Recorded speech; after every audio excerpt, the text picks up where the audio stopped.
Hello everyone, I'm your digital host, Tatyana White. Welcome back to another episode of the 48 Recap, the one-stop shop to catch up on some of the top news stories of the week.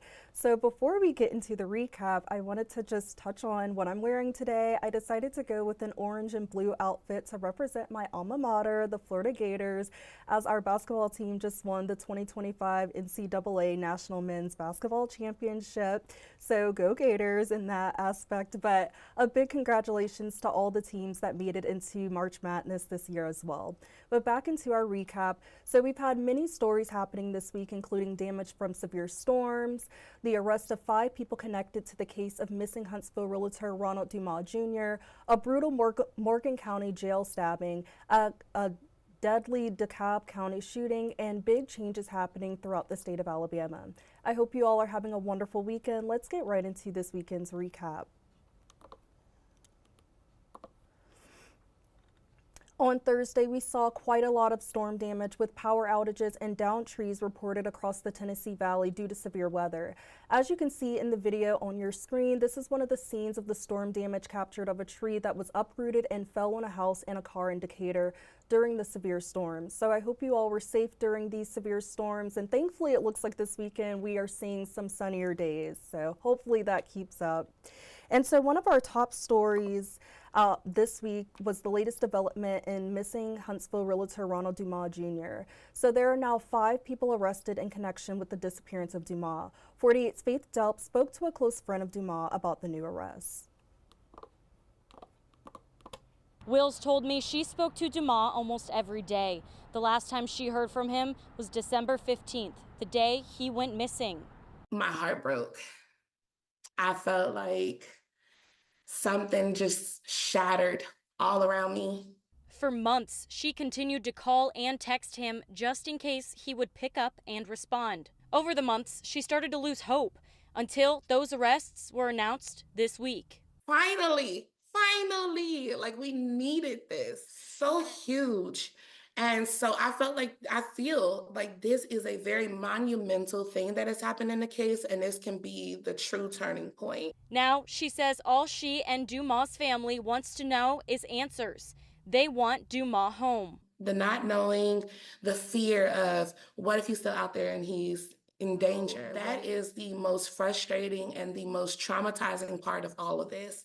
And so I feel like with this, we're moving closer and closer to being able to get him, closer and closer to getting those answers. Wills asks if anyone has more information on where Ronald Dumas Jr. is to contact HPD. Reporting in Huntsville, Faith Delp, 48 News, on your side.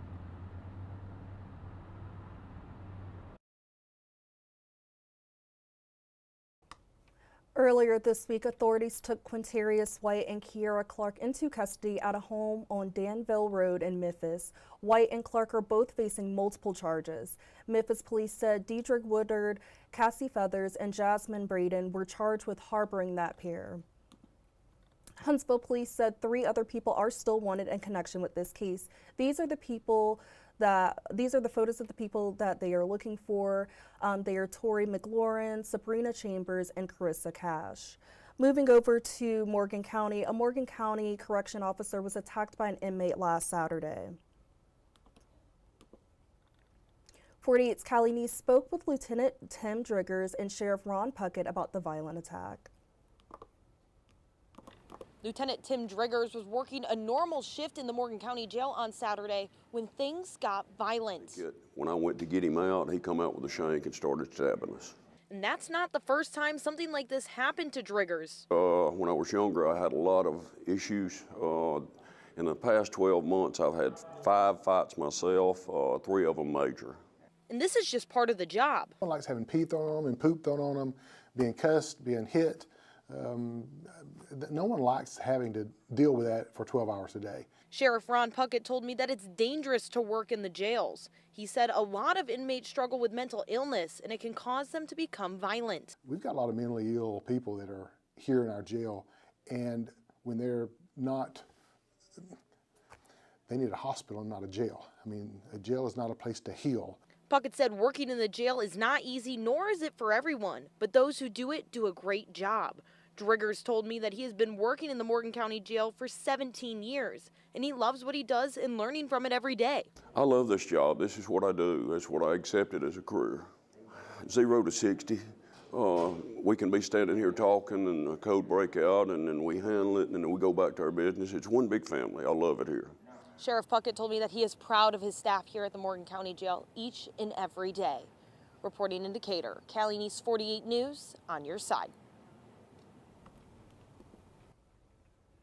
And staying in Morgan County, if you use one of the busiest roads in and out of Decatur, you will soon be able to see a little better at night. Crews will begin working on the Highway 31 Causeway lighting project next week. 48's Faith Delp spoke to drivers and the mayor about this long-awaited upgrade. The bridge behind me hasn't had working lights in years, and commuters say that makes driving on it all the more dangerous. I think visibility on the bridge can be a little tough just because you're going up over what might as well be a hill. So, coming over that can be a little dangerous, especially if people are speeding and whatnot. The US 31 Causeway is dark at night and has been since rodents chewed up the wiring of the existing streetlights years ago. Decatur Mayor Tab Bowling says that's about to change. Starting April 14th, crews will be working to install new lights. And this time, he says the city has pest control on standby to stop rodents from damaging the lights. Bowling says the $1 million lighting project is mostly being paid for by grants from the Metropolitan Planning Organization. He says it took about 2 years to put this plan into motion, adding that it will all be worth it. But it did take time, and sorry to our residents for the darkness out there, but better days are ahead. We just want to always drive safely. Go the speed limit. There will be lane closures on April 14th through April 17th from 8:30 a.m. to 4:30 p.m. Bowling says the lights should be on in less than 60 days. Reporting in Decatur, Faith Delp 48 News on your side.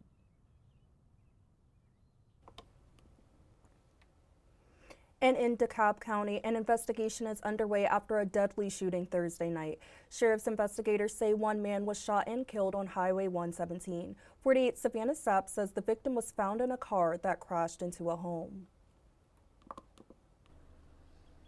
Well, Nolan, 39-year-old Adam Battles was shot and killed in what his family believes to be a road rage incident Thursday night. They truly cannot understand how anyone could hurt someone as kind-hearted and loving as Adam. Investigators here at the DeKalb County Sheriff's Office are asking anyone with any kind of information to come forward immediately.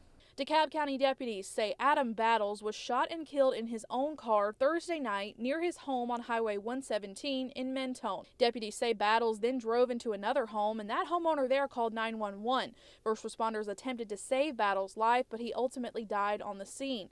Battles' sister-in-law, Jessica Battles, says Adam was rarely ever serious, lighthearted, and selfless. If you needed to borrow a lawnmower, you needed to, borrow a battery, or, you wanted to go fishing, needed a boat, he was like, come get it. If it's here, use it. Jessica tells me the family believes Battles was followed into his driveway by another driver and shot in an act of road rage, which caused him to run into the neighbor's home. The family hopes whoever is responsible is found soon. So this is probably someone that we grew up with, someone that is in our community, someone that is still out there right now. But no matter how hurt the Battles family may be, she says they do not hold a grudge.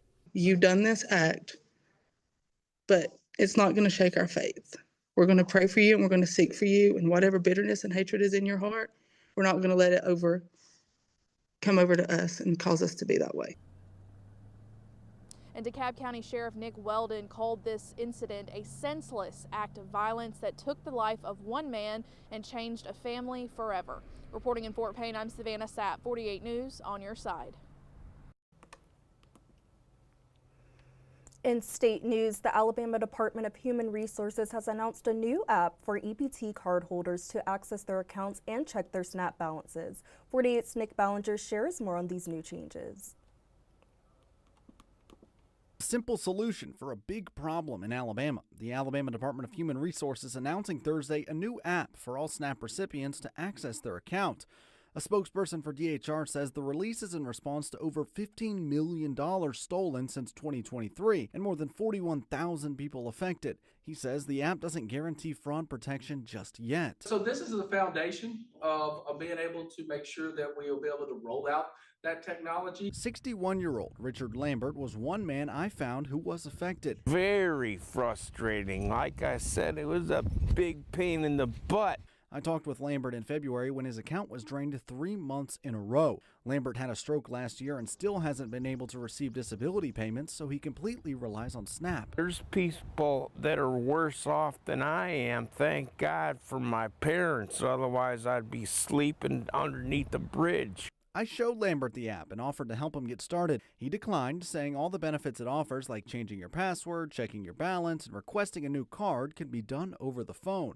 But soon, more features will become available, like turning your card on and off and receiving alerts whenever your card is used. Which would really slow down the issues that are going on, because most of the fraud that's happening is where the benefits are being spent out of state. I don't know. We'll see what happens. There's so many smart people out there, and I'm not smart. Lambert should give himself more credit. DHR announced in December it would not reimburse stolen benefits, so to stop his benefits from being stolen a 4th month in a row, he acted himself. The night before, I thought the only way was to change it 5 minutes till midnight. The next morning showed his idea had worked. Changing his PIN at the last minute allowed Lambert to buy groceries for the first time in 3 months.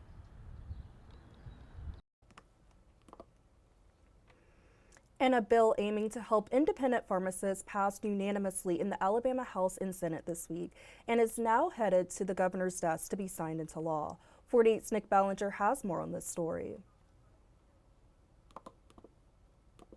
A unanimous list of bright green yays not only lit the Alabama House on Tuesday, but shined a light on local pharmacists across the state. Record the vote. 102 ayes, 0 nays. SB 252. Huntsville representative and pharmacist Philip Rigsby helped push the Community Pharmacy Relief Act through the House. That's a big win for not only pharmacies, who now can hopefully stay open and take care of those patients, but a big win for Alabamians because they can continue to go to that pharmacy that is taking care of generations. He says local pharmacists have been fighting against rising drug costs without fair reimbursement from pharmacy benefit managers, or PBMs. A PBM is basically the middleman which negotiates rebates from drug manufacturers to insurers. The bill mandates PBMs reimburse local pharmacies $10.64 per script, the cost they need to dispense drugs. It is not profit for the pharmacy. It is to maintain that pharmacy can afford to pay their bills to keep serving their patients and provide good quality health care. Mike Pruitt owns Gilchrist Pharmacy in Hartselle, the last independent pharmacy in the city. He says PBMs have been reimbursing independent pharmacies at a lower rate than big box chain pharmacies.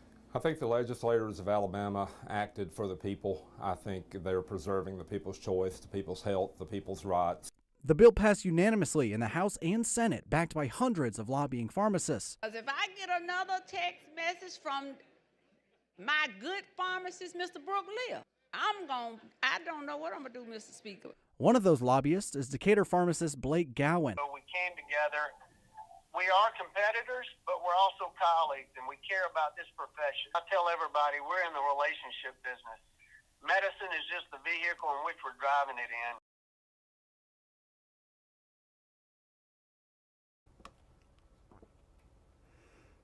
And coming up after the break, I'll be sharing more on an opportunity to receive a scholarship for trade school, giving a look into fun events happening in the Huntsville area this weekend. All that and more when we come back.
Hello everyone and welcome back to the 48 Recap. This week I had the pleasure of sitting down with the owner of Metal Supermarkets Huntsville, Hiran Patel. He shared more about Metal Supermarkets scholarships. They are currently offering $10,000 in scholarships for trade school students. 4 trade school students in the United States and Canada will each be awarded a $2,500 scholarship. The scholarship program is designed to address the need for more skilled trade workers. Let's take a listen to Hiran share more on why this scholarship program is important and beneficial. If you are in a trade school, considering a trade school career, I would encourage any young professional to go out and apply for it. It is very important. I mean, in a trade school, I mean, it's Metal Supermarket Commission's studies show that about 62% of young people are not aware of this career, how benefit to them. And so we want to bring that awareness, that encouraging them to participate in trade school and get education from there, either welders or any other trade school they prefer to be. Well, I mean, if you are considering trade school career, it really makes sense because in our daily life, we all do some sort of work like this by ourselves, for either DIY project or anything like that, you know. So if you have a skill and if you have interest in that, it can be very great benefit. I mean, you will be surprised how many opportunities out there.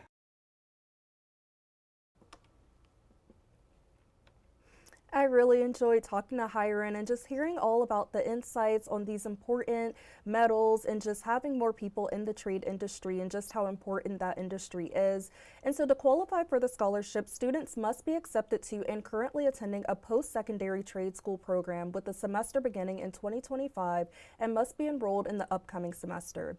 For more information on the qualifications to apply for the scholarship and to hear more about the need for more trade workers, the full 48 Now interview with Hiran Patel is available to watch on our website at WAFF48.com under the Digital Shows tab. Applications are open now until June 27th. Metal Supermarkets will contact each scholarship winner by email and phone by July 31st. And if you're in the Huntsville area this weekend, there are many events happening in the area that you should check out, and I wanted to highlight a few of those events. You can go check out the Rocket City Trash Pandas play today and Sunday against the Knoxville Smokies. They play today at 6:35 p.m. at Toyota Field. They will play again tomorrow at Toyota Field at 2:35 p.m. Go on out and cheer on our Rocket City Trash Pandas. And if you are a lover of all things Disney, you don't want to miss out on seeing Disney on Ice this weekend. Disney on Ice presents Frozen and Encanto. The entire show features high-flying acrobats, ice skaters, elaborate costumes, and stunning special effects, and it will all be hosted by Mickey and Minnie Mouse. There is a show this evening at 7 p.m. and 2 more tomorrow at 1 p.m. and 5 p.m. at the BBC Arena. Tickets are available for purchase at the BBC box office and online at Ticketmaster.com.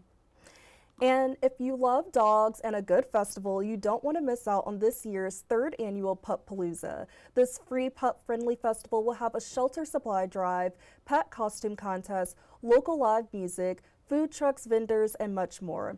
I had the pleasure of sitting down with the Director of Marketing and Communication for the Greater Huntsville Humane Society, Rochelle Sexton, as she shared more about the Pup-Palooza event and ways to get involved with the Humane Society. So the pet costume contest is a community favorite. This year we actually are breaking it down into 4 categories. Okay. And we're going to have the solo stunner, which is the single dog dressed up. Oh. We have the squad category, which is 2 or plus dogs. We have a lot of families that have more than 2 dogs, and they like to do a whole theme. We also have Me and My Human. So in the past 2 years, we've had our winner, actually the last 2 years. The parents and the dog have dressed up in a theme, and we wanted to make it its own category because it is a fun one. Yes. And then we have our senior sweetie, so any of those dogs 7 or above have their own category this year. So just come on out, have the costumes ready. They don't have to be dressed the entire time. Yeah. And the costume contest will kick off at 3:40. We just ask that you sign in at the Humane Society table by 3 p.m. Not just speaking for the Humane Society, but all the local rescues and shelters. We have been at kind of a critical red flag for multiple years now coming out of COVID. And it's one of those things that the more awareness any of us can bring to the industry itself and those life-changing efforts for not just the pets, but the humans, the volunteers that put in so much of their time, our staff members, just having these outlets within our community just helps increase adoptions, increase volunteerism, increase just awareness in general of what these animals really need and what we're looking for those animals past our care. So if you do not have social media, we have a website. It's ghhs.org. We tend to keep up with our events on there. Volunteering and fostering is always a need for the Humane Society, for all of the rescues and shelters in our area. We really do need volunteers for the Humane Society. You can volunteer hands-on with the pets, or you can even volunteer at our thrift store where all those sales go back to our pets. Yes, I loved hearing all about the Pup-Palooza, and I love all things dogs, and so it sounds like it's going to be an amazing event that will really benefit many fur babies in the community. The Pup-Palooza is free, and it is from 1 p.m. to 5 p.m. tomorrow at the Orion Amphitheater. And to hear more about the Pup-Palooza event and other ways to get involved with the Greater Huntsville Humane Society, the full 48 Now interview with Rochelle Sexton is available to watch on our website at WAFF48.com under the Digital Shows tab. That's all I have today for the 48 recap. Let's check out some of the Saturday snapshots people submitted today.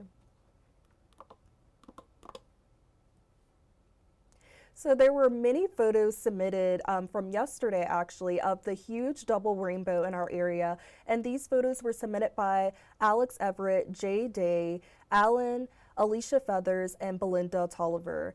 And I just thought this was so beautiful. I especially love the one of the rainbow in front of the rocket. I feel like that just kind of encapsulates like Huntsville and like joy and just the Rocket City and all of that. So I thought it was beautiful.